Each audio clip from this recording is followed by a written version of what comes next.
One of the greatest empires in human history didn't fall in a day. It didn't fall because of one bad emperor, one lost battle, or one bad decision. Rome fell because of 1,000 small cracks in its economy, its politics, its culture, until one day there was nothing left to hold up the weight. What's remarkable is not that it happened. What's remarkable is how familiar it all sounds. This is the Media Digest, where history meets the headline. To understand how Rome fell, you first have to understand what Rome was. At its peak, the Roman Empire stretched from the beaches of Britain to the deserts of Mesopotamia. It housed over 70 million people, roughly 20% of the entire world's population at the time. It built roads that still exist today. It created a legal system that forms the backbone of modern law. For nearly 500 years, it was the most powerful political entity on Earth. And then, slowly, it wasn't. The first crack was economic. Rome's empire ran on conquest.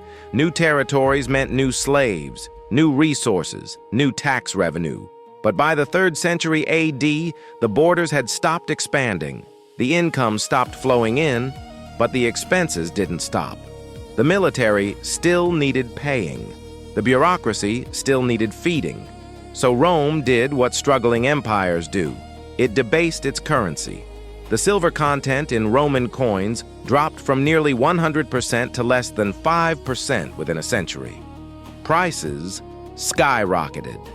Merchants lost confidence in the currency. Trade slowed. Sound familiar?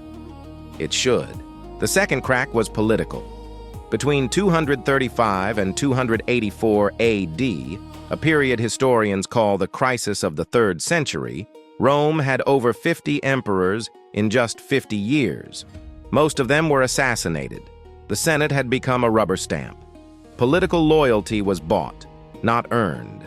Generals seized power through military force rather than democratic process. The institutions that had held Rome together for centuries were still standing, but they had become hollow. The titles still existed. The authority did not. Rome had the appearance of governance without the substance of it. The third crack was military. Rome's army was its greatest strength and ultimately one of its greatest weaknesses. By the later empire, Rome was spending more than half of its entire budget on military defense. To fill the ranks, it began recruiting from the very Germanic tribes it had once conquered. These soldiers were effective fighters, but their loyalty was to their commanders, not to Rome.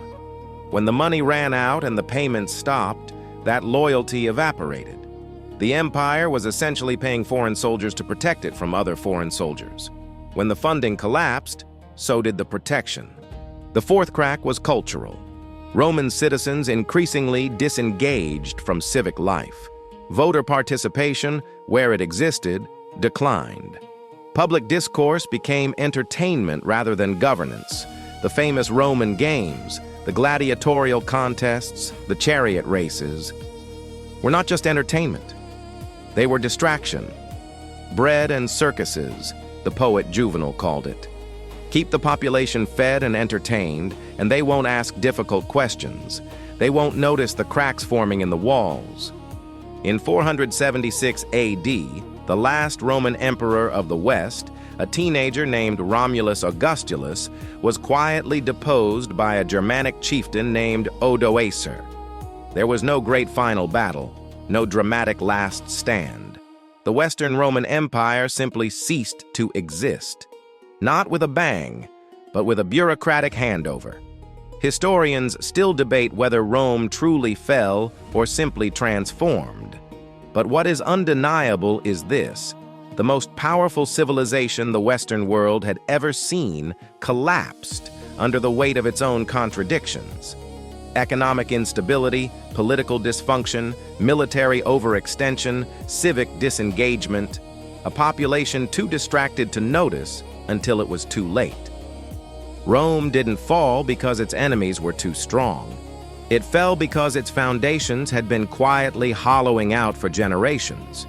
The question worth asking The question that history keeps placing in front of us is whether we are capable of recognizing those cracks before it is too late, or whether we too will one day be studied by a civilization trying to understand what went wrong.